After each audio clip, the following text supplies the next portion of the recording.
Episode 4, we're going to talk a little bit about menopause. Again, this is from the Woman's Guide book. If you want more information on it, please go read the blog. Please go read the book. Okay? Just covering all my copyrights here. Perimenopause is referred to by many women as the years from hell. From mood swings, hot flashes, and difficulty sleeping to chronic fatigue, the symptoms can be quite crippling.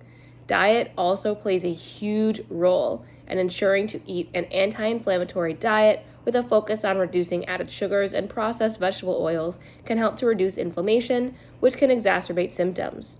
Focusing on nutrients such as omega-3s, that's going to be your DHA, your EPA, B vitamins, zinc, magnesium, and vitamin E is also important. Please remember vitamin E is a fat-soluble vitamin. As long as you got a multivitamin, you're covered.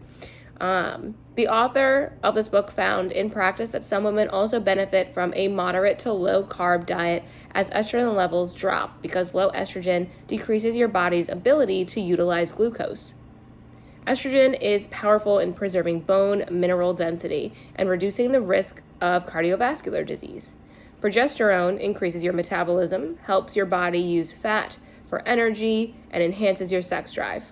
Losing the power of these two hormones naturally results in an increased risk of cardiovascular disease and osteoporosis, which estrogen levels protect during reproductive years, as well as an increased risk of endometrial cancers and reduced metabolic rate, which results from the reductions in your progesterone levels. Additional changes common during menopause include levels of abdominal fat, loss of lean muscle mass, increased levels of cholesterol, higher blood pressure, increased occurrence of UTIs, and urinary incontinence.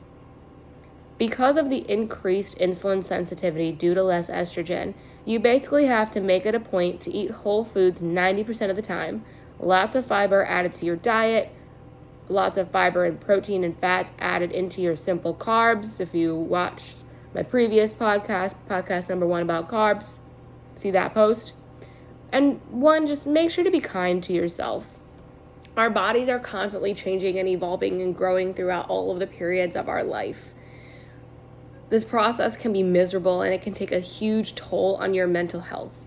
So make sure that you have a good relationship with food, because if you don't, then this can easily turn into disordered eating patterns, which is unfortunate, but it's a very thin line that you walk. And if you are a person that's always struggled with dieting and has always been a chronic dieter, then you do not have a good relationship with food. I can tell you that right now. So make sure that you fix that before you make too harsh of judgments on yourself, because it's not worth it at all. I know menopause sucks. And like I said, a lot of people go through a lot of changes. You know, you're not unhappy with the weight gain. You are probably unhappy with a lot of things that are going on in your body. And sometimes there's nothing you can do about it. You can do what is the general rule for everyone, which is, again, eat whole foods and hope that that helps and at least makes you feel better, because that should be the overall goal, is just to feel better. If weight loss is a part of that, great. But weight isn't everything, because sometimes, like I said, it's a fine line between disordered eating and quote-unquote healthy eating that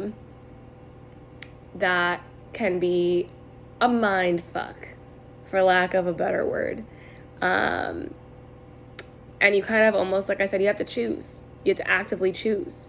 And if you don't want to be miserable, if you still want the pizza and you still want to enjoy your life, then sometimes the weight's going to come with enjoying your life.